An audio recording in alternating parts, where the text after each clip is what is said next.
interested in learning, how do you do it? Do you take people out? Do you go visit abroad? What are these young people here and people like us who want to work in big tech supposed to do to get into those ecosystems or create opportunities around them? Okay, so first thing, to work for any big tech company is always going to be self-driven as an individual. You have to believe in your mind that that's what you want to do. But second thing, you have to action it. They hire only the best. I'll tell you now. To go through those interviews, even I went through them. You at least go through 5 loops, and they are quite grueling. Grueling in the sense of they want to appreciate how you think more than what you can do. They want to see how you solve problems, okay? How you think through it. They have an appreciation that your background is not like their background, so they will never, for example, penalize you if you don't think like someone who sits in Silicon Valley. They want to see your perspective, and they want you to ask as many questions in those interviews as possible. But the most important point is that you know your stuff. You really are immersed into what you do. And how do you gauge where you are?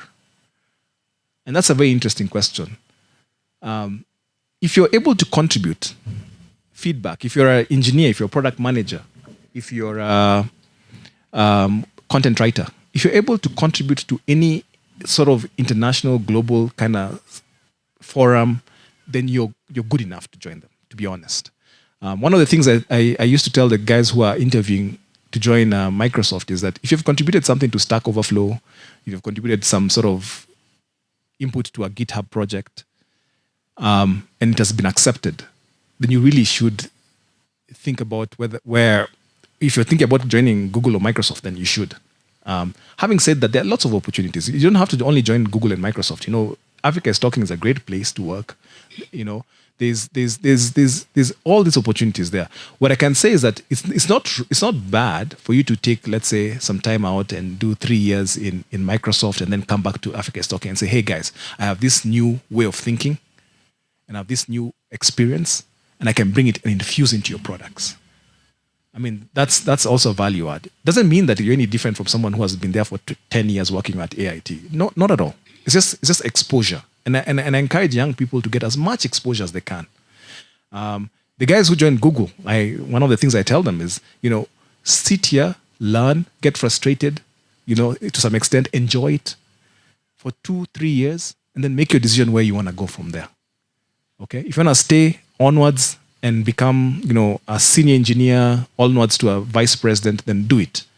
But what's more important is that for you to be able to just benchmark yourself and be honest with yourself and say that I want to be the best in what I do. And for sure, you will be. One of the challenges I always throw to every single forum I go to, if you genuinely believe you're the best, and I can only speak here for those of you who are devs, if you genuinely believe you're the best and you do not get a job, please give me a call. I will get you one. If you're the best. And I've said this for the past 4 years, even in universities. And guess what? No one has ever sent me a WhatsApp message. And by the way, I'm serious. I put my number right there on the screen. So if you want my number, you're free to share. If you don't find somewhere, please call me. I mean, WhatsApp me. Usually call, it's hard for me to pick, but WhatsApps, I'll see them for sure. So if you're the best, if you're not the best, don't WhatsApp me.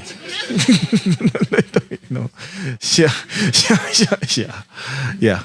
So that's what I think. That's what it takes. Now, having said that, they are also very good at allowing you to grow and discover yourself.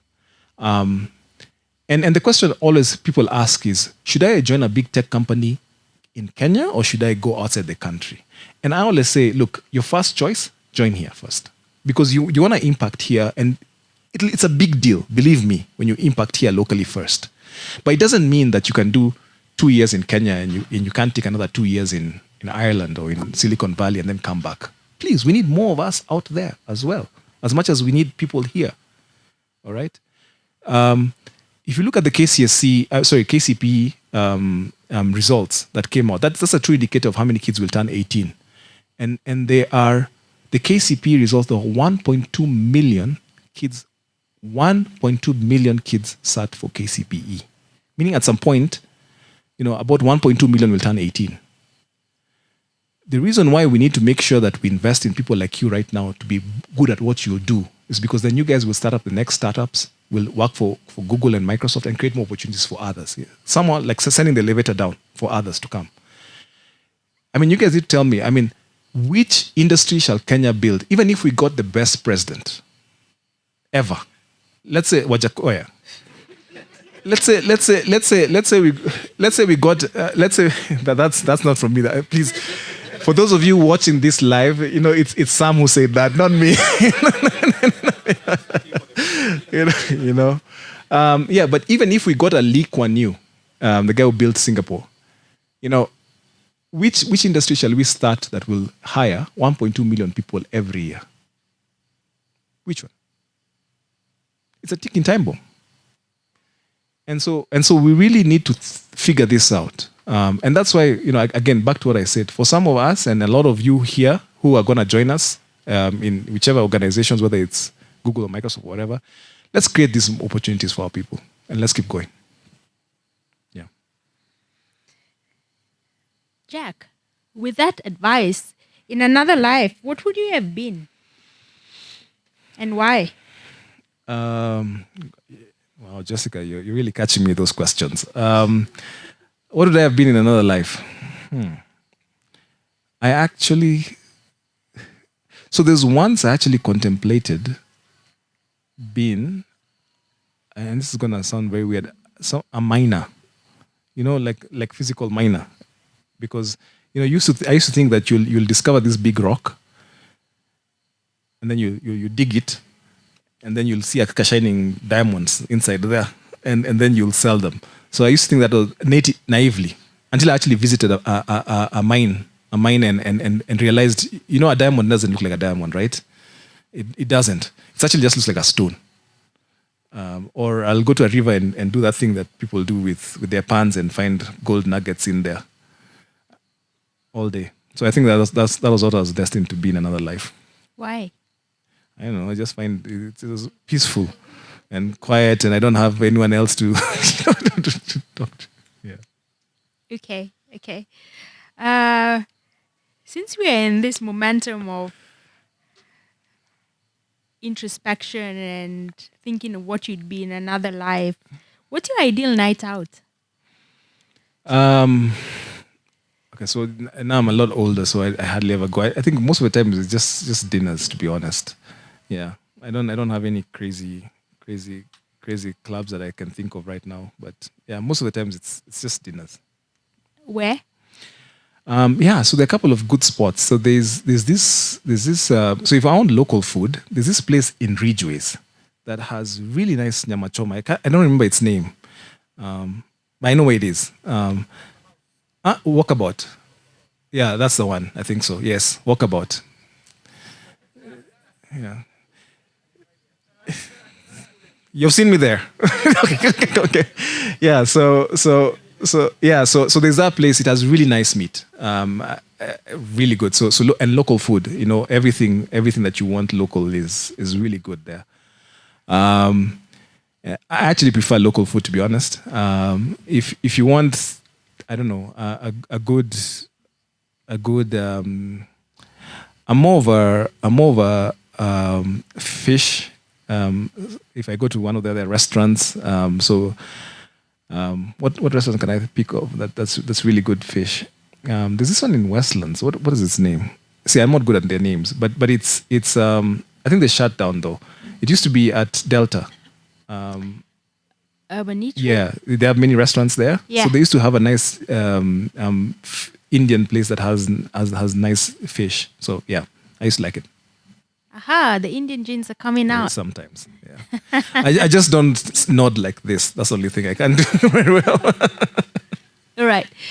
Yeah. So, Jack, you are currently hired as, and I'll read it out, Technical Director of the Office of the CTO at Google Cloud. What does this mean? Okay, so that's a very long title. Hence, I don't have business cards. So what it means is that, look, companies like Google recognized that you have different places in the world that have got innovation and technologies that can either infuse into Google's products, or Google can send to organizations or infuse Google products into organizations across the world. Now, the Office of the CTO only works traditionally with tier one customers. So here you're talking about, the Volkswagens, the NASAs, and those are the people, Walmart, who they typically work with because they're limited resource. I think globally we are about 30, I think. So you can only have so many people working on so many projects at one particular point in time. So the reason why they found it interesting to have someone sitting in Africa, and specifically sub-Saharan Africa, was that they recognize that there's a lot of what I like to call frugal innovation. We out of our challenges, we come up with such interesting solutions to our problems. And so they're like, is there an opportunity for us to identify people who are doing interesting things, and either we have a discussion with them about bringing them onto Google platforms, as far as us acquiring them, or is there a thing we can do for them to empower them more from a CTO level? And a CTO in Google, is the one who basically, he's the guy who defines the product roadmap for Google all up. So that's why I'm sitting here in Kenya, which is quite a transition for me because I don't have anyone reporting to me, and so I'm an individual contributor, what you call an individual contributor, and so my job is simply to get those sort of things, build prototypes, write papers, show how the technology in Africa can work for Google as well. My ambition is that I hope some of you here will have great ideas or are working on excellent things that I can actually present to them, and they can actually say, let's partner with those people. And then on the flip side, if there are organizations here in Africa, like the big customers of Google who need some of your services, I'm hoping that we can also use that as a means to get African organizations more empowered with technology. Yeah. What's the best part of what you do, Jack? I think people. I mean, I meet really, really impressive people. And here I'm not talking just about internally in Google, but also externally. I remember one of the first meetings I went for in Google. Let me start from internally. One of the first meetings I went for in Google, we were 8 of us, and 3 of the people there were Turing Award winners. If you know what Turing Award winners are, that's the Nobel Peace Prize for computer science. So when they ask you, what do you think? You're like, man, I better, please don't say something stupid.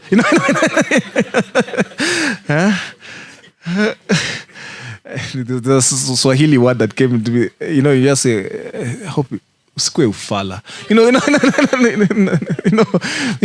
So you try and use all the English you've learned to pass the point across. No, but on a serious note, it is, you meet such impressive people who are so down to earth. I met one of them who actually came up with, one of the guys who wrote something called TensorFlow, which is the library used for AI. And he's such a nice guy. I wrote to him and I told him, look, there's something about the paper he wrote and I didn't understand it. It was way above me. So I wrote to him and I said, I'd like to talk to you about this. I just don't understand. If you can write to me back and just explain to me, I'd be happy. He says, no, why don't you grab 15 minutes of my time? I grabbed 15 minutes of his time and we went through it, and he just explained to me like a 2-year-old. This is what we do. This is what happens, etc. And so they're such great people, to be honest. And then also at the same time, because a lot of my roles, I think for the 3 years I was in Microsoft, I was deeply involved in building the development center here. So I didn't get to meet many people outside. And so now I get to meet a lot of organizations in Africa and across the world. One of the projects we were working at some point when I just joined them, it was winding down, was how to infuse AI into Volkswagen cars. And you meet the Volkswagen folks, and they're such interesting people, and you're all the way here, and we use their cars, and you think about the processes they use in terms of infusing this technology into their cars, and it's really amazing. Obviously, my ambition is that one day I hope one of their AI will be built by someone here, And so how do we get that to happen? So the people. Thank you, Jack. You've mentioned about your career path, meeting James Mwangi on a plane or actually at the airport, all the way to actually joining Microsoft and now eventually Google. How do you know you are ready for some of these roles, Jack? What are the skills that you think you had and didn't have, and things that you grew in? Yeah. So first of all, I'll tell you now. When I joined Equity, I had serious imposter syndrome because you meet impressive people. Guys who grew this. That bank was 66 out of 66 when Kenya had 66 banks, and then they grew it all the way to number 2 at that time. Now they're number 1. So you meet these impressive people, and you're like, wow.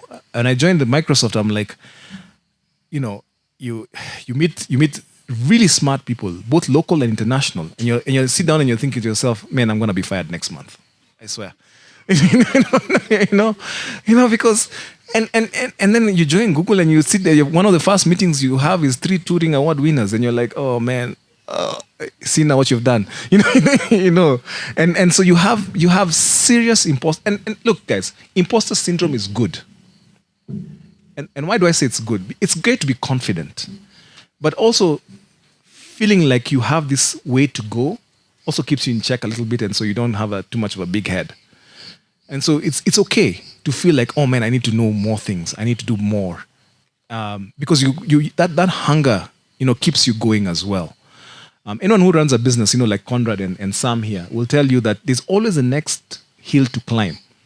You get this big customer. Okay, let's get two more bigger customers. Let's get 3 more bigger customers. And so that's the way it is even as individuals. There's always going to be something more for you to do. And so it's important. I think imposter syndrome is a good thing to have in most cases. Just don't let it overpower you. It's also negative when you feel like you actually don't belong in a place. Don't let it get to that point. It's just that it prompts you for action, and that's the important thing.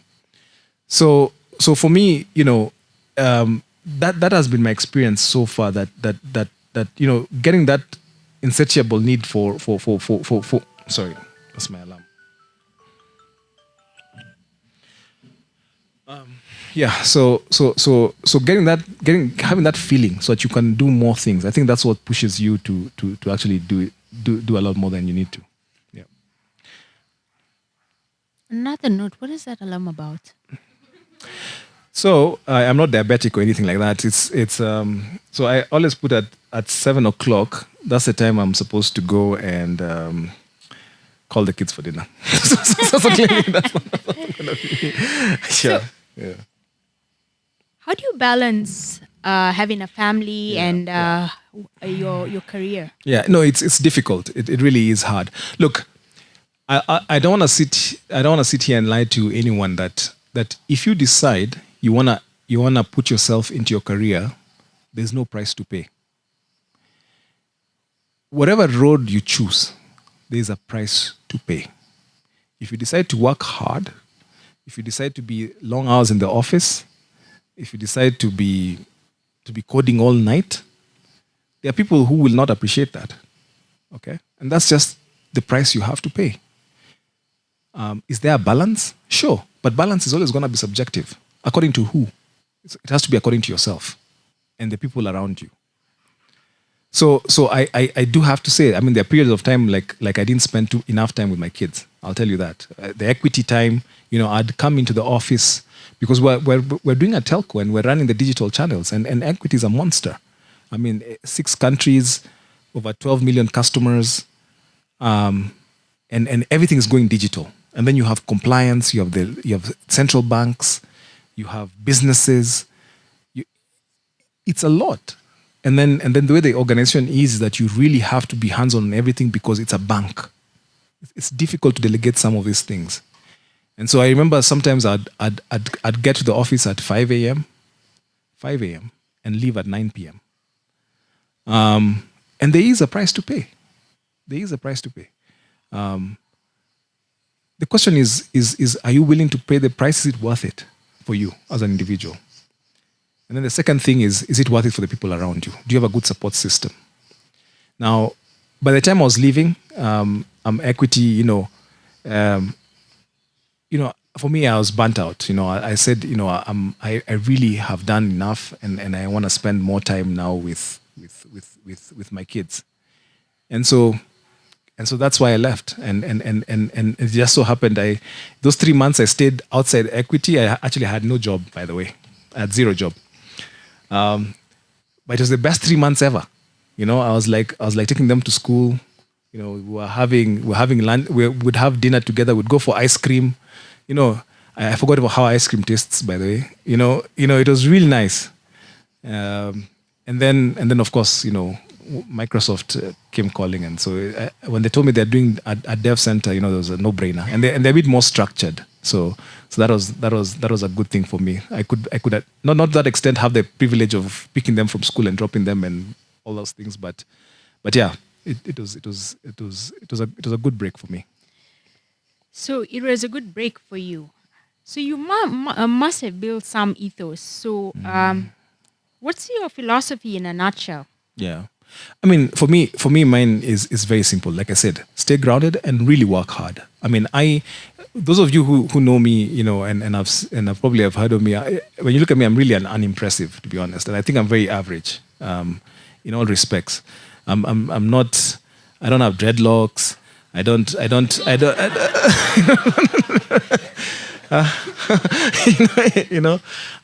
I'm actually quite average. I'll tell you that for a fact. But what you do is that you make sure that you at least for me, always stay grounded and always work hard. I mean, those are just the basic things. Stay and when you work hard, work hard with the intention of solving a challenge that you have, but not also being delusional about what you're doing. And the reason why I say delusional is because I also sit on a couple of boards of some fintechs, and you can see it's nice to be tenacious, but at the same time also be realistic about what you're doing. So stay grounded and work hard. And I think I'll tell you what, the universe, whatever you believe in, if you believe in God, then God. If you believe in the universe will always reward people who work from the heart and do this and do the right thing. Somehow, you may not win in office politics, you may not win in short-term benefits, but the long-term play, you always come out on top. Believe me. Were you ready for Microsoft, Jack? Was I ready? Mm-hmm. In what sense? To join them. You said it was a no-brainer. Yeah, I mean, the mission was noble. They're setting up development centers to hire engineers, content writers, product managers in Africa. I'm like, what's there not to like about it? And so that's why, for me, I felt it. It was something that I wanted to join. Yeah. So, for some of the people in the audience who are thinking of a change in career path or trying something different from their degree, what kind of advice do you have for them? So there are two things.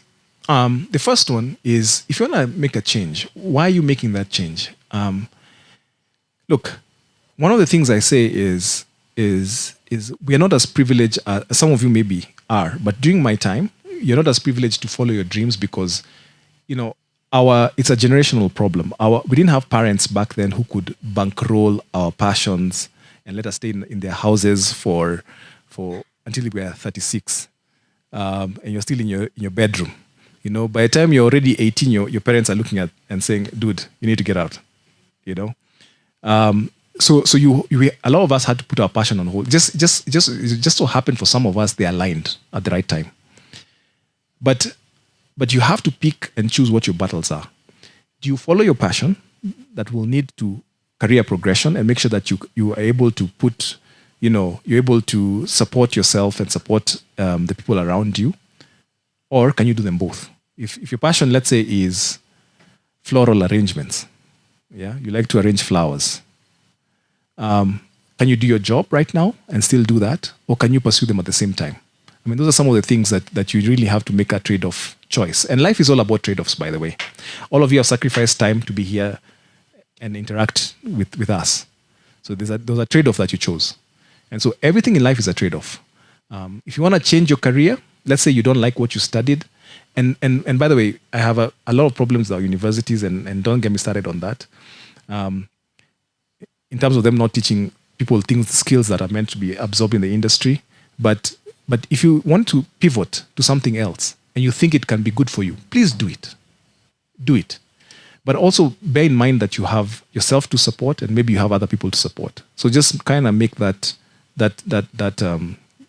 I know when we watch a lot of movies and videos from the West, people always say how you'll make it, but the social fabric of Western countries is not like ours. There you get food stamps if you're poor. You get an allowance from the government. When's the last time anyone got an allowance from the government? In fact, if anything, Ngare wants more. Right? So you have to think local. Yes? It's one thing for us to absorb all the movies we see about this guy who decided to start up this thing and he made it through. But believe me, they always had some capital backing from somewhere. So you have to make sure that you're realistic about and give your business, give your thought, give your dream at least 3 to 5 years. Don't think you're going to start up something and in 1 year it's going to bear fruit. It's not. If all these organizations, I'll tell you what, who knows when Safaricom became a company? Safaricom was started in 1992 in telecom. They became a company in 1998. So that was 6 years when they were incubated. All right. When did M-Pesa become M-Pesa? After how many years? 7. 7 years is when it actually made headlines that, there's this thing in Kenya that's actually doing a good job. Equity. It started as a building society, now with money. Not the time when Dr. Mwangi took over in 1993. It became a bank in 2002. 9 years. So you can see for anything that we appreciate right now, and those were startups, by the way. If you think about Safaricom, it was a startup because it was incubated in telecom. Building society was a startup. So anything that in this economy, at least the African economy, for you to scale, give it years. Let me broaden that across the world. Amazon, how many years before even we knew what happened? 5. More than 5. Yeah. 10. Yeah. And now it only turned a profit in 2016. From the time it was set up in 1990 something. So all these dreams and all these ideas and all these things that you're pursuing takes time. If you want to learn how to code a new language, it'll take time. No matter how smart you think you are, no matter how brilliant you are, it'll take time. So start now. But give yourself some leeway. Yeah. Patience, Jack. That's the emphasis here. And the Gen Zs are not patient. Some of us just generally in life, we're not patient. How do we cope with the impatience? We want to build faster. We want to code faster. We want tech talent faster in the ecosystem. The likes of Google, Microsoft hiring hundreds of developers, Safaricom thousands to this date. How are we coping with all this? There's impatience in the ecosystem. Yeah, and you're right. We are all impatient because our food now is microwaved and when we want channels, we just switch on our TV and we have channels. You want news of today, you go to YouTube and whatever. So you're right. But there's some things that always remain the same, in terms of the time it takes to develop. And you just have to bite the bullet and our talent's a good example. If we start programs today, and we're discussing it earlier with Sam, if we start programs today of enabling the tech ecosystem, it is not for now. It is 5 years from now. That's when you'll have this. One of the things I'll tell you we are struggling to do, and we were struggling in Microsoft and Google is the same thing, is how do you get more senior tech talent? That is a problem right now. I'll tell you. If you have been in the tech industry and have managed a team for greater than, let's say, 7, 8 years, you're rare in this ecosystem.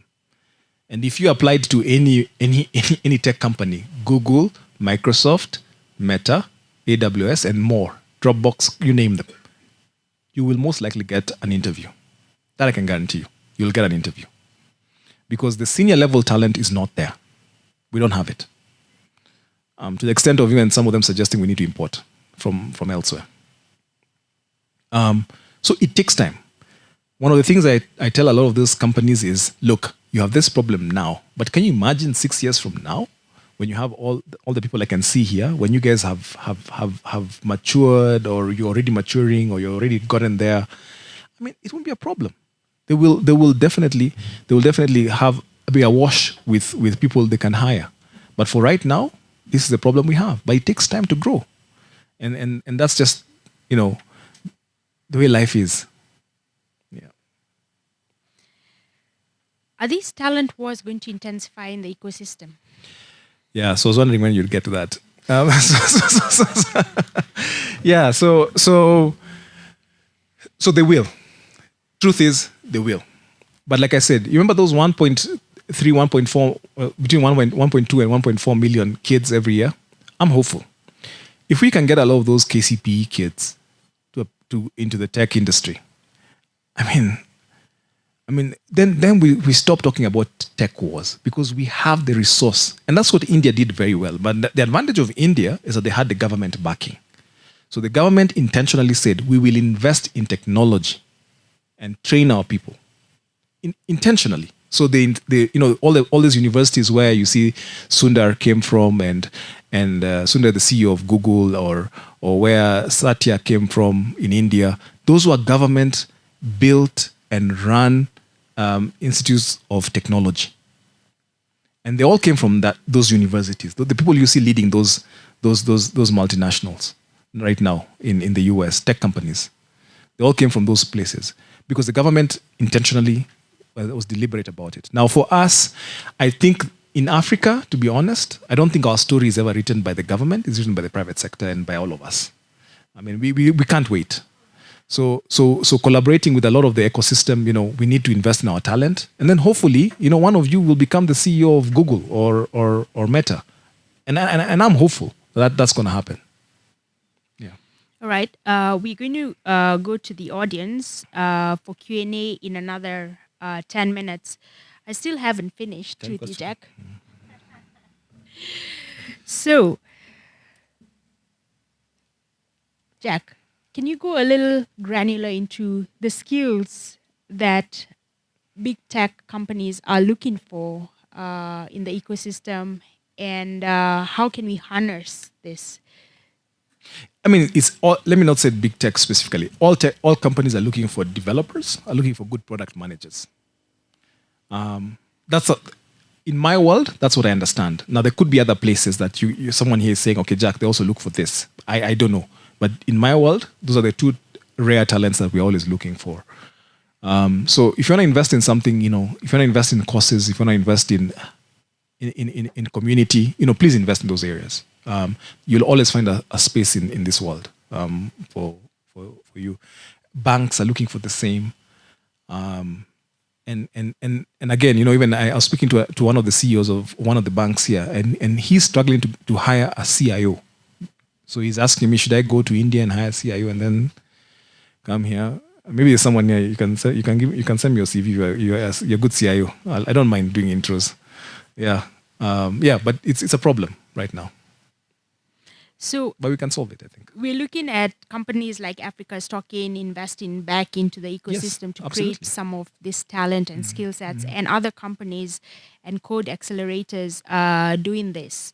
But let's get into the heart of the details. What kind of skills are these? You talked about the hiring process at Google is that they look for smart people the way you think. Say more about that, the skills, the competencies that are needed. Yeah. So look, I mean, to be honest, if you're applying for a job, you already know that you have the skills. What they're looking for beyond the skills is the way you think. A lot. So for example, they'll ask you a question like I remember one of my interviews. Let me think. Clement, what was your interview? What was your question that you asked? What practical question were you asked? Non-coding phase.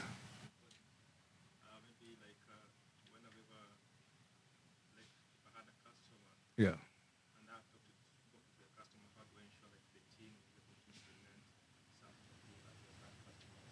Yeah. Could we stand near the mic? Is the mic on, Clement? So the audience can hear you? Yeah. Sorry to pull a suicide on you. Yeah, so basically an example was like a time I was able to influence like product decision in the team or something that I felt was needed in the product but was not thought of by the team. How would I influence them to adopt that? That's an example. Okay. And then the coding, what was your practical coding question?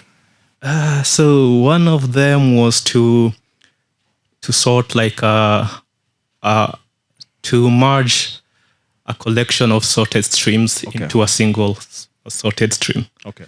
Yeah. So you see there are two parts to it. So number one is your skill sets, which ideally you should, when you're going in there, you should already know them. And by the way, they're not complex, right? From what he has described. So it's those things you learned in first year. If you went to university, computer science, if you didn't, it's you see that first chapter you read in a book. Then you skip over. You say, this is rubbish. Let me go to the next one. That's the one they ask. That one. Even at my level, that's the first question they ask you. For example, one of the questions I was asked when I was joining Microsoft is about hash maps. If you understand hash maps, and why is it such a big deal? They didn't necessarily ask me to implement it, but they ask you that kind of question. And so, and why is it a big deal? And why do you think it's not going to exist in quantum computing? I had no idea. but you know they appreciate the way you think. And then another question I remember I was asked is, and it was so funny because we just launched the expressway. So the question I was asked is how do you build a system that will collect automatically toll fees from vehicles? Now, if you listen to that question, you have to think to yourself, it's a very simple question to answer. I mean, I will go and tell M-Pesa open a wallet, and then I put a pay bill. No, but they want you to say, ask them questions like, is this toll road going to be used by vehicles or cyclists or lorries or trucks? Is there going to be differential pricing off-peak, on-peak hours? They like that you're asking clarifying questions, as they call it, because you're thinking through the solution and you're thinking beyond just though you get a bottle of water and you put in water and you say this is alpine water. They want to think why is it that way? And so that sort of analytical thinking is what you need to cultivate if you don't have it. Or if you have it, keep going. You're in the right track. So even in your meetings at AIT or wherever, if your boss tells you something, don't argue back. What I'm saying is ask clarifying questions. Yeah. I don't want you to lose your job. Yeah. Very interesting. And we are still going to build on that thread. Ask clarifying questions, critical thinking, dig in deeper. Do we have a reading culture in Africa, in Kenya as a whole? Well, we used to have one in primary and high school. See, we all did set books. And we got examined on Well, we have a cram culture. Yeah, true. Well, that's also true. Yeah, but I don't know if how many of us read books thereafter. How many people read one book a year? Okay. How many read 2 books a year? Okay. How many read at all? Read above 5 books a year? Oh wow, this is impressive. So we kind of do, I think. Beyond 5 books a year, there's a culture there. Jack, what do you enjoy reading? Which book in particular? So I have tons of books. I prefer the Kindle books because we don't have good. The bookshops here are quite expensive. So what am I reading right now? Let me see. So I have a Kindle. I don't read them on this because it's too small and I'm getting kind of older. So What phone is that? this is a Samsung. Not a Pixel? See, I knew you were gonna say that. I knew. Hey, so I finished last week. I finished AI Superpowers. Has anyone read that book? AI superpowers. AI superpowers by so whoever asks the best question in this forum, I will send you a physical copy of that book. What is the best question? So I don't know. We'll vote. We'll vote. But AI superpowers is a really great book because it talks about how China developed in their tech industry. And those of you who are running startups or think you're running a startup, please read this book. Or you're thinking about a business idea, please read this book. If you can't read the whole book, then read chapter 2. Only chapter 2. And you will see the way it's called AI Superpowers by Kai-Fu Lee. So if you Google it.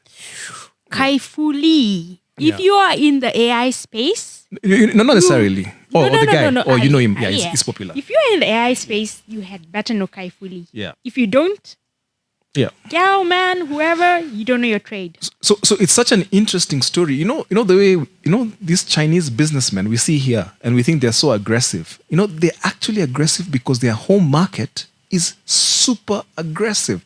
I mean, there's one place, I don't want to spoil the book for you, and I'm not a salesman for him, but there's one place he was talking about how the guy who did something called Meituan, which is the equivalent of Groupon, was competing with the guys of Tencent. And the guys of Tencent were getting upset that he was actually winning a little bit of market share more than him. So they actually sent cops to his office. He discovered that the cops were going to his office. He flew all the way to Hong Kong to chill out, to figure out what his next move is. And those guys are really gangster, the way they do their business. Huh? So that's why I can understand also when they come here, they're quite aggressive because their home market is equally aggressive. But yeah, read chapter 2. It's quite interesting. If you don't want to read the whole book, I like the last chapters because it also talks about what I said about trade-offs, in life. So he was diagnosed with cancer, and so at some point, but he's in remission now, and he was just talking about the things that were important to him, and why you should take some things important in life. So yeah, read it if you can. So I've read that and a few others, but yeah, that's the interesting one this year. I think I've read. I also read a lot of Star Wars. So Okay, interesting. What's the name of the longest book you've read? I don't know. I mean, I've never kept tabs. It's the problem with Kindle. It doesn't necessarily tell you the pages. It just tells you like where you are on that bar. So I'm not sure what's the longest I've read. Shortest? I think one of the shortest is I know that Range. Range I think is the shortest. Range, right? Yeah, it's very short. I would recommend Range for generalists in the space. It's a really good book to read. On average, how long does it take you to read a book? Oh, it depends. It depends. I try to leave half an hour every day. I try. Some days I'm lucky. It goes to an hour, but most times half an hour. I try. I really do. And then I also download a lot of audiobooks, although that's not the same. But in traffic especially, because sometimes you just want to listen to something, and yeah. So audiobooks also, I like audiobooks. But the audiobooks are really cool. They're like movies now. It's not like someone is reading. Like, do you remember? Sam and I can identify in Conrad. You remember Hello Children? It's not like that. It's not just one person reading. They actually have sound effects and everything. So in your mind, you actually picture it. So you build it. So it's really cool. All right. As we come to a close of this part, before we go to Q&A, Jack, what is your fondest dream for the ICT sector in Kenya, and how do we get there as a people? Yeah. So first of all, I'll tell you what I hope is that one day there'll be someone amongst you who will be leading a product group in Google, Microsoft, somewhere. Leading. Not taking orders from someone, leading. Okay? And for those of literally leading. And you have people in Israel, India, Japan, the US reporting to you. That's for me when I been in Microsoft and Google, that's what I hope will happen. And I think to some extent it's happening already. There's some really good people who are already starting to build waves in that place. And then the second thing is really for us to develop this talent here, that it's world class. That when we talk about tech talent, someone says, I need to go to Nairobi or to Kenya to get this tech talent, man. that's like there. We always say, man, can we get some Indian developers? It'd be nice for someone to say, can we get some Kenyan developers here? That'd be awesome, and that's what I hope we can do. How do we get there as a people? I mean, it's everyone. It's all of us. I mean, we're just talking about it with this gentleman here about how, as an ecosystem, it can't be a Google problem or a Microsoft problem. It's everyone. It's an everyone problem, and we all have to pitch in. Safaricom, Equity, AIT. Everyone has to be able to pitch in singly and together, and move the ecosystem forward. There you have it, ladies and gentlemen. Jack Ngare on one-on-one with me, Jessica Colasso. Check out my website. It's me, jessicacolasso.com, for my music NFT. Of course, I'm going to promote myself.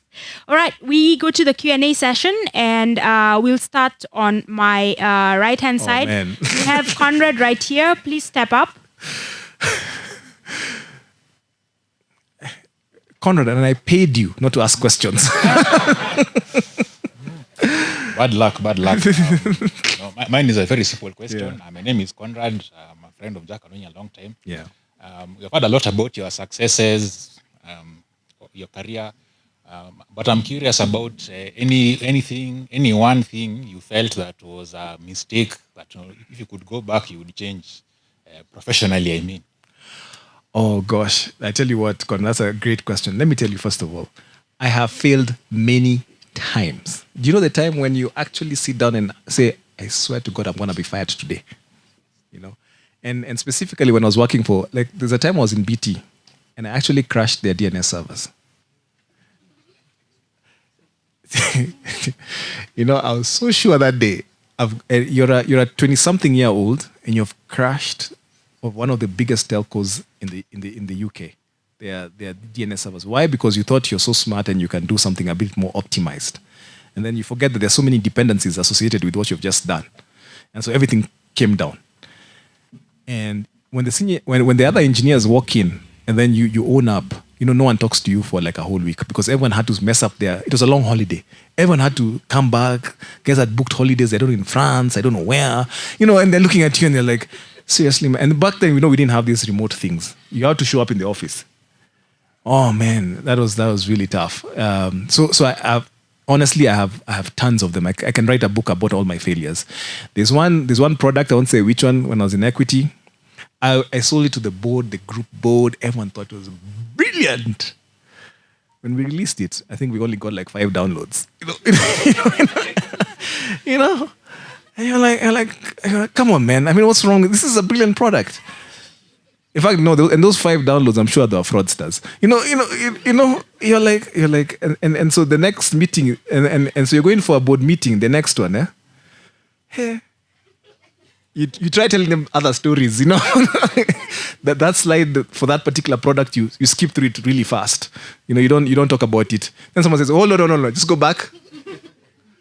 And you go back and then you have to eat humble pie. Like, look, I told you guys that this is going to be a success, but to be honest, I miscalculated and I didn't think it would not do very well.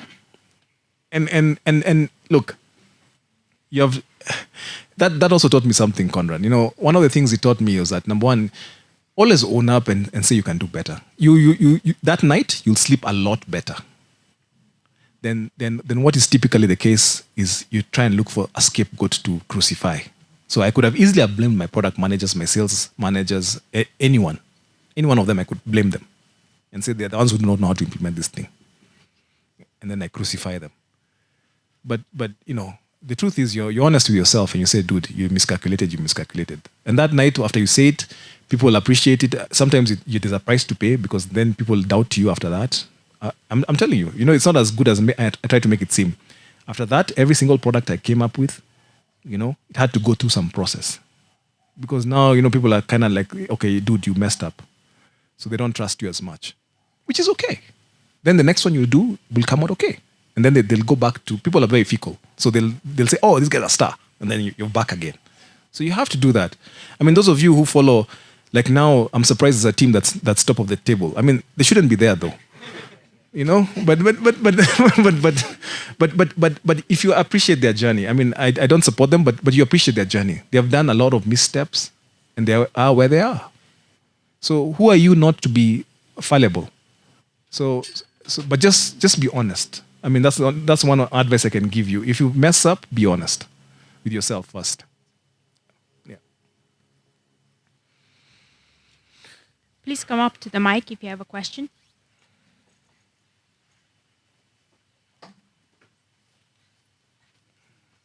Yes. Good evening. My question was on at a personal level. How did you know that? Please introduce yourself. Oh, sorry. My name is Bill. What do you do? I'm just fresh into the industry. I'm an engineer here. So my question is on a personal level. How did you know that Kenya was the right place for you? And also on an maybe for, as you've said, these companies that had 7 years to start, like M-Pesa and Equity, a lot of maybe other startups may not have the privilege of waiting out such long periods of time for profit to start coming so does it mean that for them their solutions, like what, given how unforgiving it is, should they wait out this phase of you people building the ecosystem for them to start, or is it possible to like take this chance and Yeah. So why Kenya? I mean, obviously, when you look, for me, it was a no-brainer. I mean, when you look at, and also for a lot of these companies, it's a no-brainer because if you look at the powerhouses in Africa, you know, you're talking about Egypt in the north, you're talking about Nigeria in the west, you're talking about Kenya in the east, and South Africa in the south. Now, obviously, there's certain infrastructural challenges you have to do in any of these countries. But Kenya is a logical choice for us. I mean, and for me, you know, because I think the talent exists. It's easier to attract anyone from across the world to come and work in Nairobi here. So it was a logic, and it's not me even who made that decision. By the way, it's they are the ones who made those decisions. They said this is an easier place for us to get in, and then we understand the market because also. I'm not saying that at some point they will not go to Nigeria. I mean, to Rwanda, to Uganda, to Tanzania. They will, but you always need a base of operations, and then you move forward. So for me, that's also the same thing. You know, the base of operations initially will be Kenya, and then you spread off to the rest of the other countries. And then to your question about startups, it's a very good question. I think, you know, it's a hard thing. I think the best person to answer this is probably someone who has done it like Sam. I mean, Sam, do you have a comment on that? I mean, and the question is how do you, because it takes time to build a company, right? Anything, talent, company, whatever. What if these companies and businesses do not have the capital to persevere these many years when they're not making money? And should they just give up and close shop? Or what has been your experience? Because also I know you guys have gone through this journey before. And I think I wouldn't, and even Conrad as well, I think you guys are more in a better place to answer than I am.